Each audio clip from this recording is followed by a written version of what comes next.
Le Seigneur soit avec vous. Évangile de Jésus-Christ selon saint Luc. Jésus disait à ses disciples, un homme riche avait un gérant qui lui fit dénoncer parce qu'il gaspillait ses biens. Il les convoqua et lui dit, « Qu'est-ce que j'entends dire de toi? Rends-moi les comptes de ta gestion, car désormais tu ne pourras plus gérer mes affaires. » Le gérant pensa, « Que vais-je faire, puisque mon maître me retire la gérance? Travailler la terre, je n'ai pas la force. Mendier, j'aurai honte. Je sais ce que je vais faire, pour qu'une fois renvoyé de ma gérance, je trouve des gens pour m'accueillir. » Il fit alors venir un par un ceux qui avaient des dettes envers son maître. Il demanda au premier, « Combien dois-tu à mon maître? 100 barils d'huile. » Le gérant lui dit, « Voici ton reçu, vite, assis-toi et écris 50. » Puis il demanda à un autre, « Et toi, combien dois-tu? 100 sacs de blé. » Le gérant lui dit, « Voici ton reçu, écris 80. » Ce gérant trompeur, le maître fit son éloge. Effectivement, il s'était montré habile, car les fils de ce monde sont plus habiles entre eux que le Fils de la lumière. Eh bien, moi, je vous le dis, faites-vous des amis avec l'argent trompeur, afin que, le jour où il ne sera plus là, ses amis vous accueillent dans les demeures éternelles. Celui qui est digne de confiance dans une petite affaire est digne de confiance aussi dans une grande. Celui qui est trompeur dans une petite affaire est trompeur aussi dans une grande. Si vous n'avez pas été digne de confiance avec l'argent trompeur, qui vous confiera le bien véritable? Et si vous n'avez pas été digne de confiance pour des biens étrangers, le vôtre qui vous le donnera? Aucun domestique ne peut servir deux maîtres. Ou bien il détestera le premier et aimera le second, ou bien il s'attachera au premier et méprisera le second. Vous ne pouvez pas servir à la fois Dieu et l'argent. Acclamons la parole du Seigneur.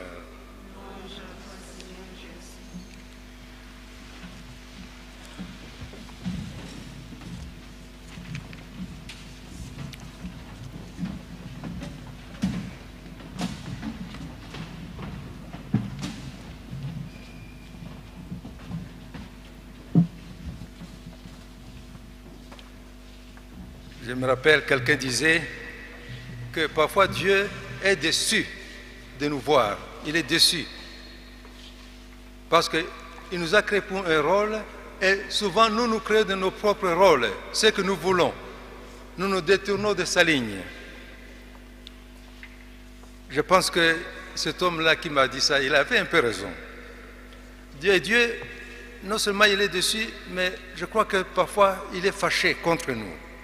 Parce que nous faisons ce que nous voulons, ce qui n'est pas conforme à sa volonté. À tous les niveaux. Au niveau familial, au niveau peut-être de la paroisse, entre amis, dans le monde.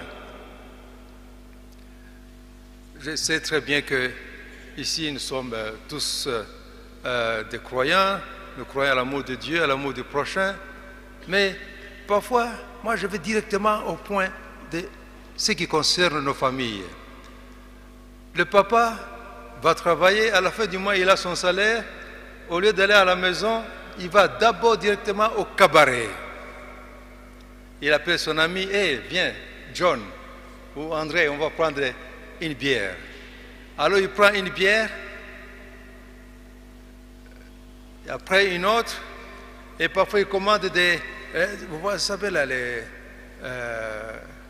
comment on appelle ça? Les brochettes, et il rentre à la maison avec un gros ventre et moins d'argent dans sa poche.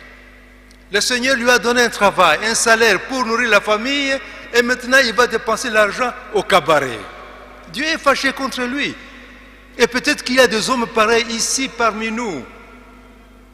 s'il y en a ici, hein, il faut changer des coutumes. Dieu vous a donné les moyens de faire vivre votre famille. Soyez responsable de vos familles. Je ne dis pas que c'est tous les hommes, mais il y en a quand même, et probablement qu'ils sont ici en train de prier. On est en train de prier ensemble. Que Dieu vous bénisse. Mais les hommes ne sont pas les seuls coupables actuellement. Aïe, aïe, aïe, aïe, aïe, aïe. Les femmes actuellement, j'en ai vu, hein, les femmes.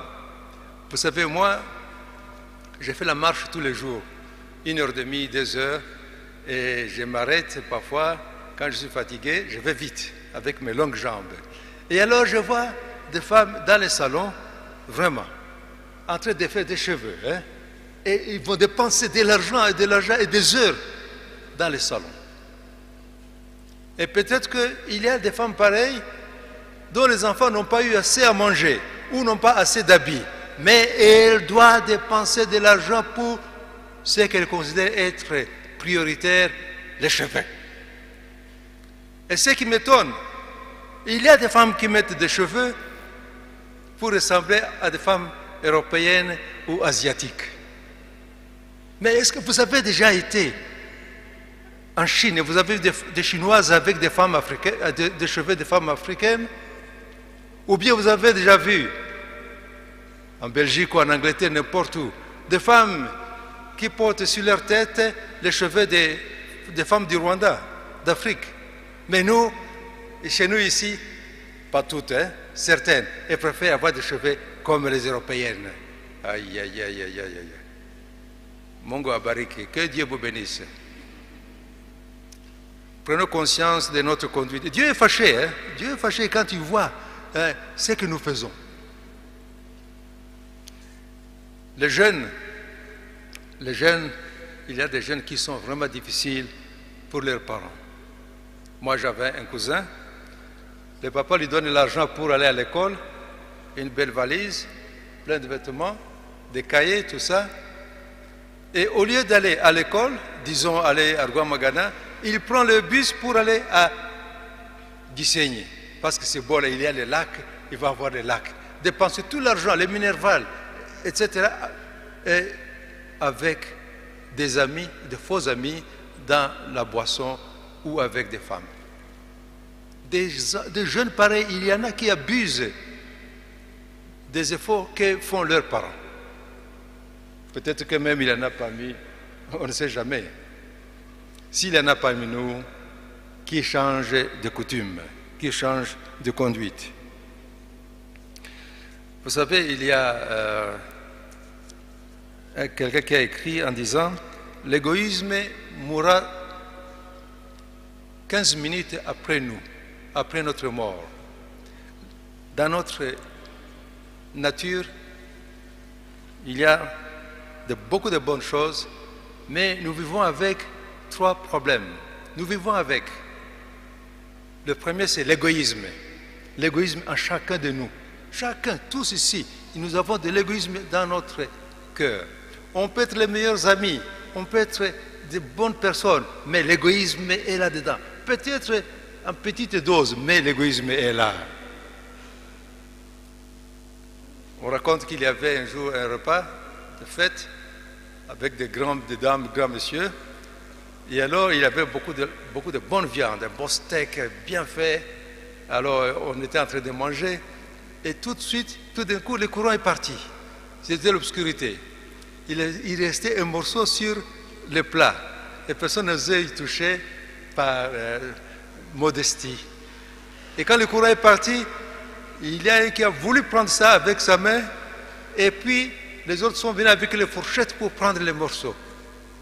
Vous voyez comment chacun veut pour lui, chacun. L'égoïsme est dans notre nature. Il faut bien veiller à ce que l'égoïsme n'aille pas au-dessus de notre vie, au-dessus de nos actes, de nos pensées, de notre être. L'égoïsme nous pousse à avoir des intérêts personnels. Les intérêts personnels, c'est très, très grave. C'est vrai, chacun, bien sûr, veut pour lui ce qu'il faut, mais ne soyons pas égoïstes outre mesure. Vous savez, j'ai travaillé dans un pays, en Afrique de l'Ouest, et là-bas, il y avait une femme qui avait une grande responsabilité au niveau du ministère. Et alors, à la fin de l'année, l'argent qui était alloué à son ministère était resté, et il avait décidé de remettre l'argent à l'État. Son entourage, un petit comité, je ne sais pas comment on les appelle, a dit, mais non, on va faire les calculs, hein, et on va garder l'argent, on va diviser entre nous. Et c'était des chrétiens. On va faire des calculs. Combien parmi nous qui font les calculs, à la maison ou au bureau? Combien? Et le dimanche, on est là, à la messe, très bien tenu, et on va même donner la quête. On va donner un peu d'argent dans les paniers. L'argent volé à l'État ou volé aux voisins. Combien parmi nous qui sont ici? Dieu est fâché en nous regardant. Si vous savez que vous faites ça, remettez cet argent. N'amenez même pas à Dieu ce que vous avez volé. Parce qu'il est fâché contre nous. Le deuxième point que j'aimerais mentionner dans notre nature, c'est avoir des amitiés. Nous avons tous besoin d'avoir des amis. Mais parfois, nous avons de faux amis, des amis par intérêt. Viens ici. Je vais vous montrer un peu. Vous voyez, ces garçons-là, par exemple, ce garçon, il est ici, un bon garçon, un garçon très gentil. S'il devient aujourd'hui président directeur général des motards du Rwanda, un grand monsieur, PDG, je suis sûr qu'il aura beaucoup d'amis. Beaucoup. Peut-être celui-là sera son ami. Voilà, il se lève déjà. Il aura beaucoup d'amis. Pourquoi? Parce qu'il a beaucoup d'argent, il va donner un jour ou l'autre une petite bière. Ils auront des bénéfices dans cette amitié. Les faux amis, il y en a parmi nous. Soyez sincères dans notre vie. Ne soyez pas des profiteurs. Toi, je te souhaite que tu sois PDG, hein, mais pas avoir des faux amis.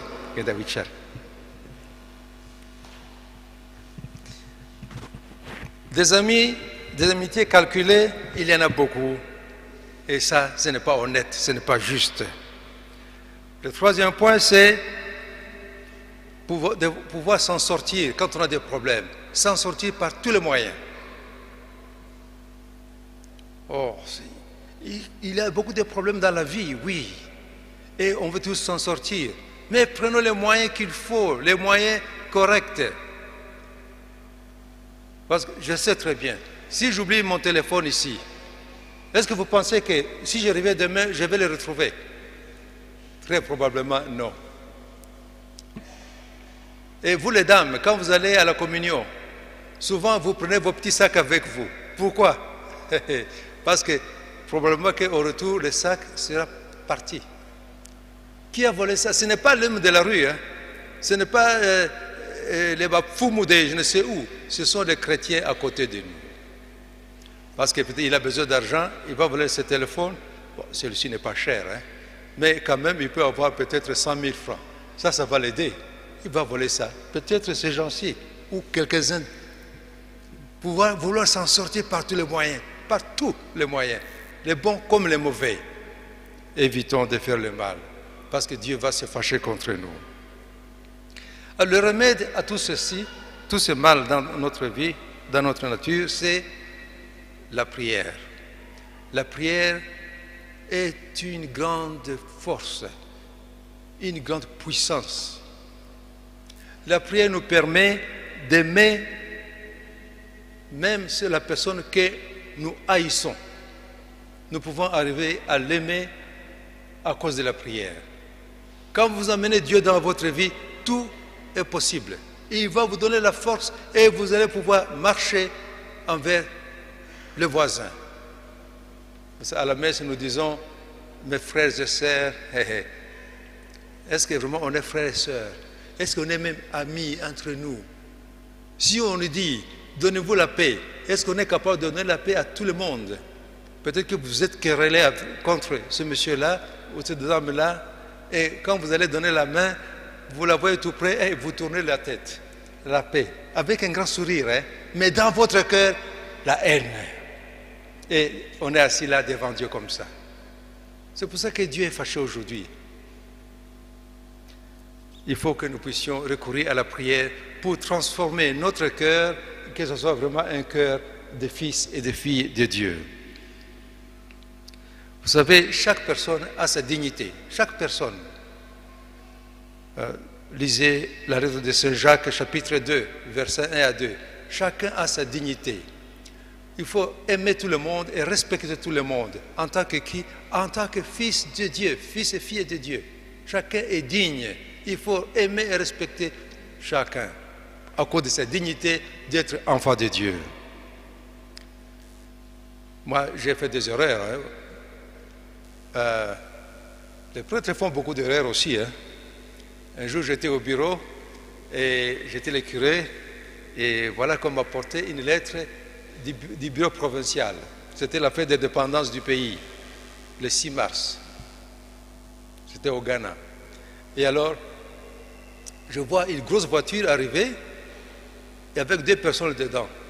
C'était le chef de protocole de la province avec son chauffeur.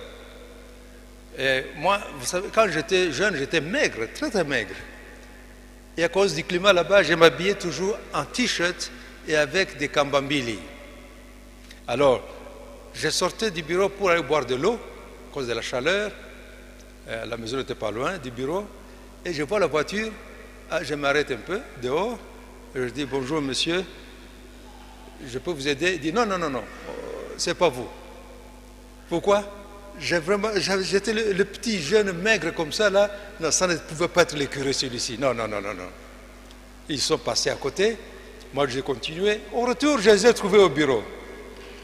Alors, ils étaient chez les catéchistes. Je les amène dans mon bureau et je ne connaissais pas. J'ai vu le chauffeur qui était un monsieur assez imposant, costaud et bien habillé. Et des souliers bien cirés, qui brillaient comme... Alors je lui ai donné la meilleure chaise, le fauteuil. Et le chef de protocole, le grand monsieur, il était habillé plus simplement. Je lui ai donné une petite chaise là à côté. C'était la guerre après. Au retour, alors on a parlé, etc. Mais quand ils sont sortis, le grand monsieur là, il a engueulé le chauffeur. Pourquoi tu as accepté la chaise, la meilleure chaise là pour le chef et moi qui suis ton chef à côté? C'était la bagarre, je n'ai pas voulu me mêler de ça. C'était parti. On fait des erreurs, mais donner à chaque personne sa dignité. Il ne faut pas nous fier aux apparences. Les apparences se trompent. Ce qui compte, c'est la dignité des fils de Dieu, des filles de Dieu. Demandons à Dieu qui nous donne donc le sens de devoir, la conscience que nous sommes appelés à être tous, à jouer notre rôle dans la vie. Que chacun joue son rôle, que chacun fasse son travail comme il faut. Ne cherchons pas à profiter des situations et avoir de fausses amitiés, ou bien nous laisser conduire par notre égoïsme, ou bien vouloir nous sortir des problèmes par de mauvais moyens. Que chacun fasse son examen de conscience et que nous puissions, dans la prière, demander à Dieu de nous aider à être vraiment ses fils et ses filles et que la prière soutienne notre conscience, notre vie de tous les jours. Que Dieu nous bénisse tous, qu'il nous conduise dans la vie de chaque jour. Amen.